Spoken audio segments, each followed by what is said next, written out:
پردہ اور مضبوط اوٹ بنا دی ہے، اور وہی تو ہے جس نے پانی سے آدمی پیدا کیا، پھر اس کو ددیال، ننیال اور سسرال والا بنایا، اور تمہارا پروردگار ہر طرح کی قدرت رکھتا ہے۔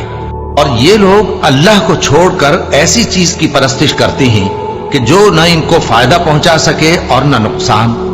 اور کافر اپنے پروردگار کی طرف سے پیٹ پھیرنے والا ہے۔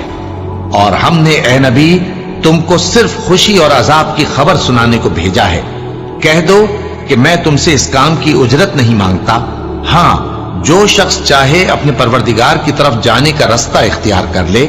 اور اس خدائے زندہ پر بھروسہ رکھو جو کبھی نہیں مرے گا، اور اس کی تعریف کے ساتھ تسبیح کرتے رہو، اور وہ اپنے بندوں کے گناہوں سے خبر رکھنے کو کافی ہے۔ وہی جس نے آسمانوں اور زمین کو اور جو کچھ ان دونوں کے درمیان ہے 6 دن میں پیدا کیا، پھر عرش پر